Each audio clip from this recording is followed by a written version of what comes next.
Welcome to the Minimasters, and today I'm going to show you how to install one of these deep aluminum transmission pans from B&M. Now, there's a bunch of different companies that make these things.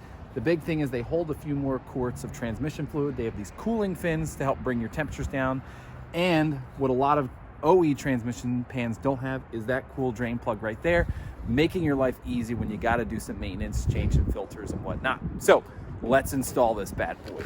So first you're going to want to go and drain your transmission fluid from your pan. Now this Dorman steel pan right here has a drain plug, and I pulled the drain plug probably 10 minutes ago, so you can see it's still trickling out right now. My suggestion is pull the drain plug, go start prepping for your work, and that way when you come back, it's probably finished dripping. But it's one of those things where you want to get a head start on it so you're not working and stuff dripping all over you.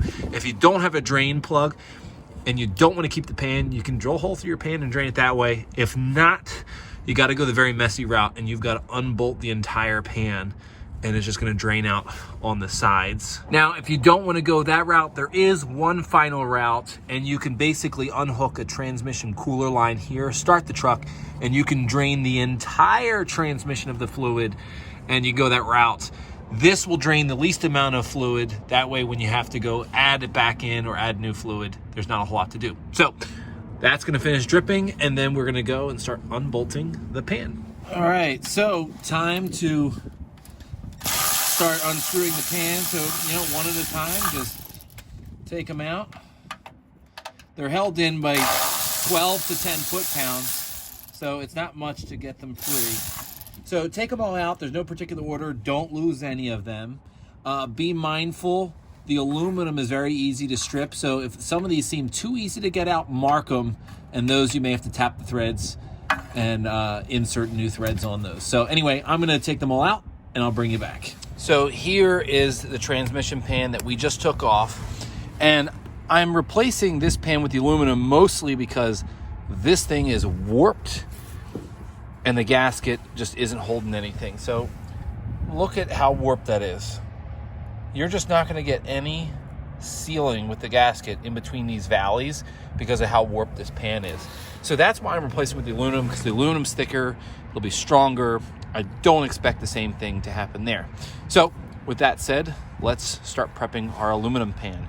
So here is our aluminum pan from B&M. And just before we start putting this thing on there, I'm going to do a little prep work. So first of those is I want to take the drain plug and obviously put the drain plug in there. It's just one less thing that you have to be under your truck and, have to mess with. So if it's in place, then you're good to go. Plus, as you install this, the transmission fluid is still dripping all over the place. So voila, it's in. The other kind of weird nuance about this pan is they have a couple of holes right here. Now, we only need this one, but I think some transmissions are different, and that's why they have two here, and they're threaded.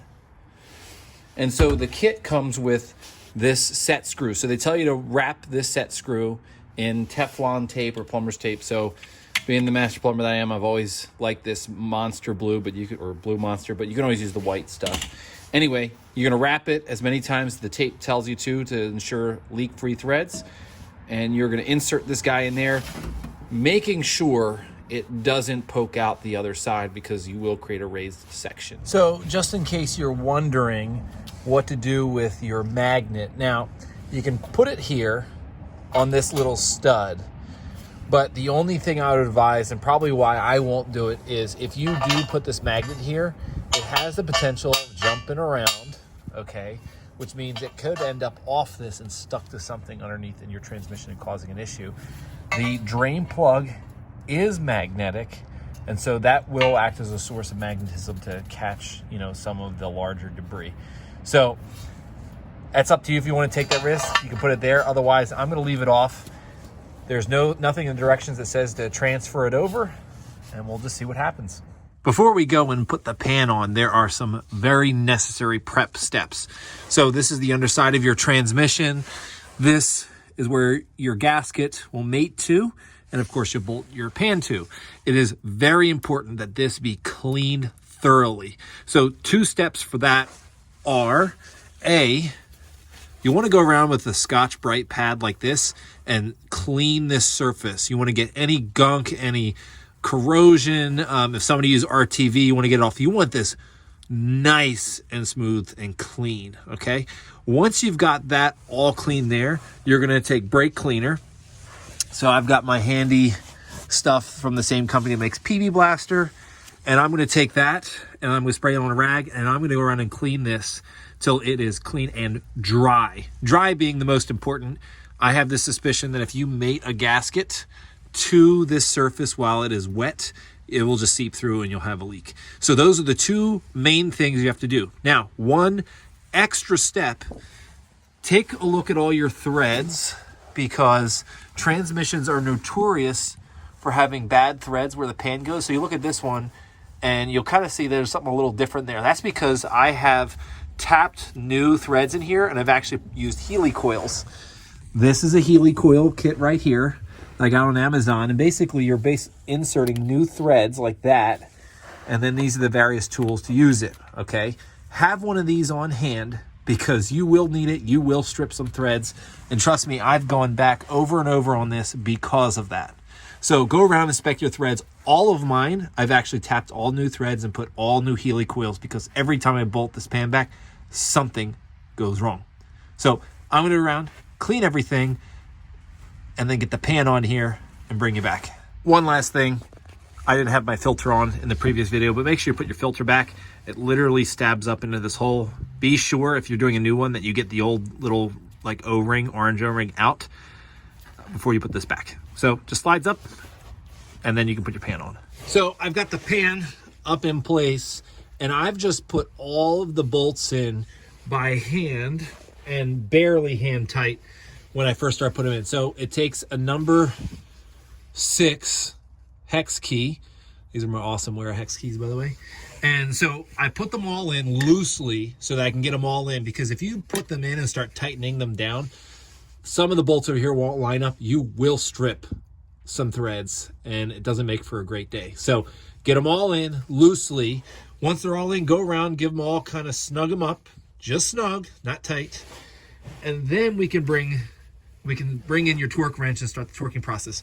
So I have this digital torque wrench from AC Delco, which is kind of neat because you can set the torque on it, which for this is 10 foot-pounds.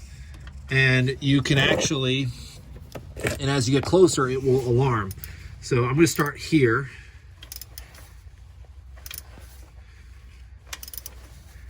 And once it goes a solid beep, that's how you know you've hit your number. So I just hit 10 foot-pounds right there. It'll start to slowly beep and then beep. So with bolting down, there is somewhat of a process. It's a crisscross pattern. So start here on your sides, go here, go the other side, then back over there, cross over. Basically, you're just crossing, and then finish front to back. So, or back to front, however which way. So there, cross over here, until you get them all torqued down to 10 foot-pounds.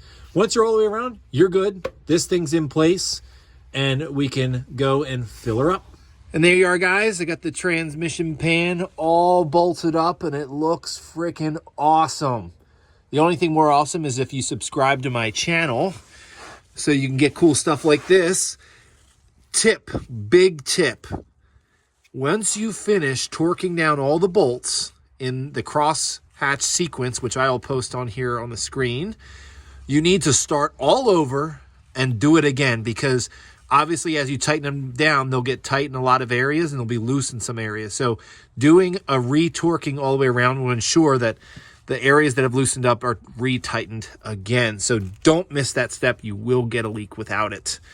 And that's it, guys. You get a nice cool pan like that, which has 3 benefits. A, increased cooling, according to them. 2, or B, you get a drain plug. And 3, you get a pan that won't warp, which is the biggest issue I have with the steel ones. Otherwise, that's all for me. See ya.